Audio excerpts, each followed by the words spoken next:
Usai gencatan senjata disepakati antara Hamas dan Israel, kini muncul gangster bentukan Israel di Gaza. Dan untuk membahas lengkapnya kami telah terhubung dengan aktivis kemanusiaan Muhammad Hussein. Selamat sore Mas Hussein, apa kabarnya? Selamat sore Mbak Diandra, alhamdulillah baik. Alhamdulillah baik.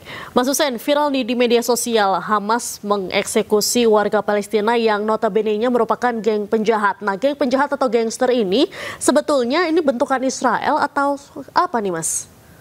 Jadi kemunculan geng ekstremis yang memang sejak awal ini didanai dan dipelihara oleh Israel ini bukan sekarang aja ya, tapi sejak pertengahan 2024 itu sudah muncul, dan mereka ini memang adalah orang yang sejak awal memiliki pemahaman radikal yang mudah sekali diarahkan untuk kepentingan Zionis, dan mereka dipersenjatai, kemudian juga diberikan kendaraan. Itu kalau bagi teman-teman jurnalis dan teman-teman kami di Gaza, di dalam grup-grup kami itu sudah bukan rahasia, meskipun mungkin terbongkarnya baru kali ini.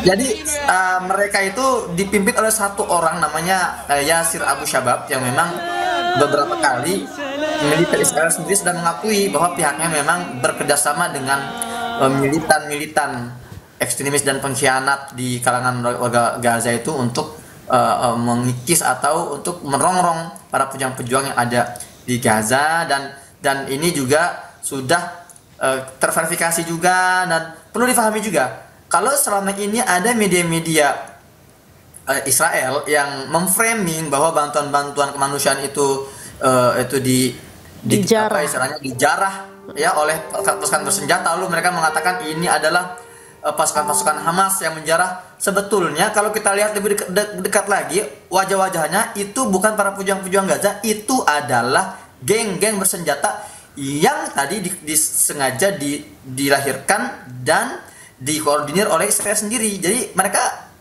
ini menunjukkan betapa liciknya mereka. Selain mereka juga memanfaatkan ketiadaan pasukan pengamanan di Gaza, lalu mereka bentuk geng senjata, dan mereka memframing juga bahwa seolah ini adalah gerakan-gerakan Hamas. Karena kita tahu gerakan Hamas ini ketika muncul di permukaan mereka memiliki simbol-simbol tertentu dan menggunakan gestur-gestur tertentu yang itu sangat mudah sekali dibedakan.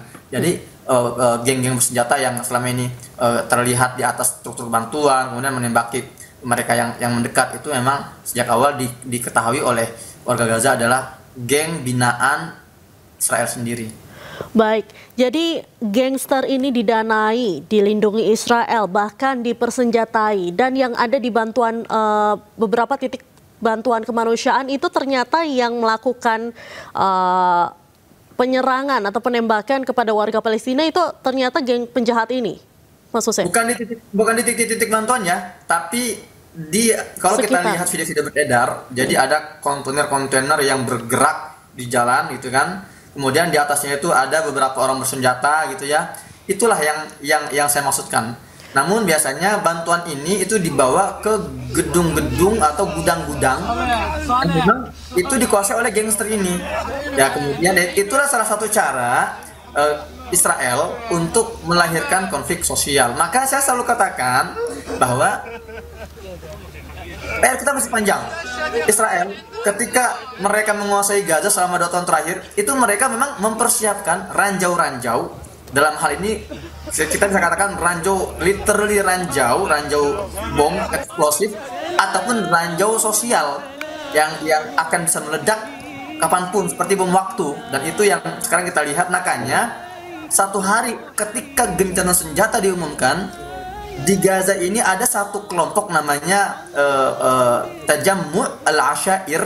Artinya ini adalah forum keluarga-keluarga atau kabilah-kabilah yang mereka semua bersatu padu untuk menyepakati bahwa kalau ada anak-anak kami dari kabilah kami atau dari keluarga kami, keluarga besar kami itu yang selama perang itu teridentifikasi, terkonfirmasi bekerja dengan Israel, maka kami tidak akan melindungi mereka. Nah, ini penting karena tujuan utama Israel itu membiayai beberapa keluarga ini dengan senjata mereka dan dengan logistik mereka itu untuk memecah belah. Namun masalahnya warga Gaza ini sudah bukan hal baru bagi mereka menghadapi tantangan seperti ini.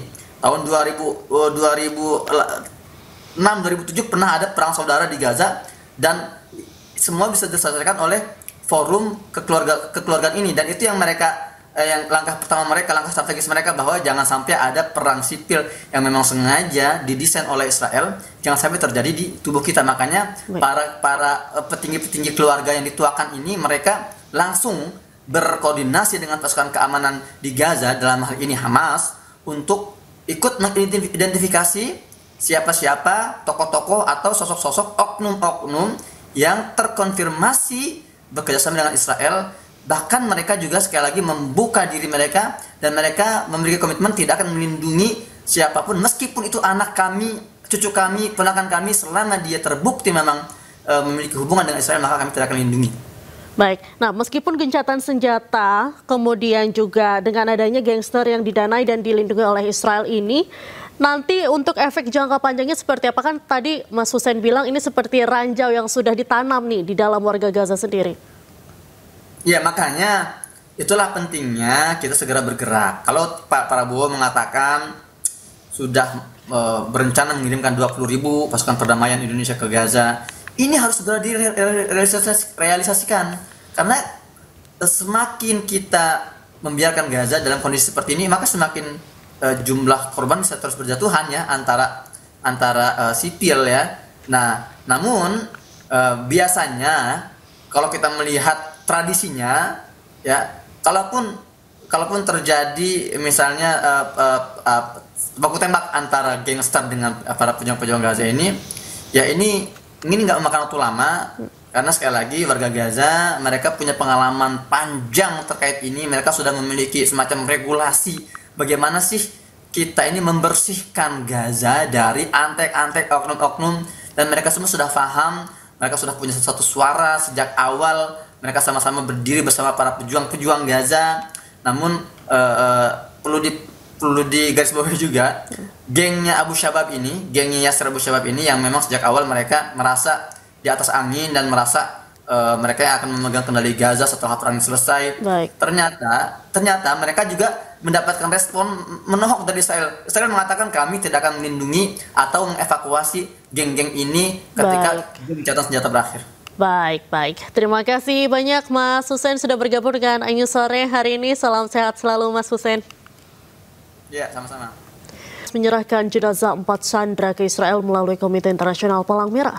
Sementara Rumah Sakit Gaza telah menerima sebanyak 45 jenazah warga Palestina yang dipulangkan Israel.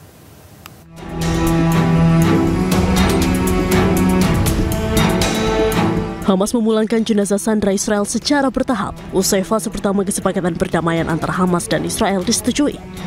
Usai memulangkan 4 jenazah pada Selasa lalu, Hamas kembali menyerahkan 4 lagi jenazah ke Komite Internasional Palang Merah ICRC yang kemudian diserahkan ke pihak Israel.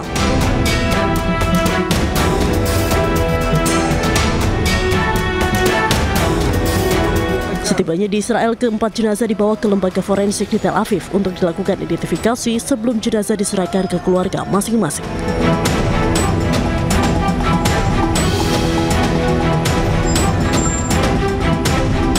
Sementara itu di sisi lain, Rumah Sakit Gaza telah menerima sebanyak 45 jenazah warga Palestina yang dipulangkan oleh Israel. Nampak sejumlah kendaraan ICRC yang membawa jenazah-jenazah warga Palestina tiba di Kompleks Medis Nasser di Khan Yunis. Kedatangan jenazah pun langsung disambut oleh sejumlah orang yang tengah mencari jenazah anggota keluarganya.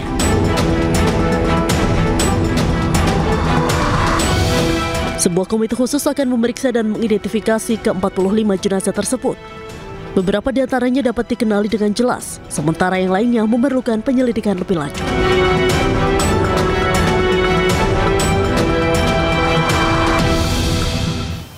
Sejumlah kerangka jenazah ditemukan berserakan di bawah reruntuhan puing kota Gaza. Sebelumnya operasi pencarian korban tewas akibat serangan Israel di reruntuhan terus dilakukan oleh tim pertahanan sipil Gaza. Tim penyelamat Gaza sejauh ini telah menemukan sebanyak 250 jasad warga Palestina yang terkubur di bawah reruntuhan. Tim penyelamat pun menghadapi sejumlah kendala, di antaranya minimnya alat berat yang dikerahkan untuk membersihkan puing dan mengevakuasi jasad korban yang tertimbun puing. Juru bicara Pertahanan Sipil Gaza Mahmud Basal pun memperkirakan masih ada 9.500 warga Palestina yang dilaporkan hilang.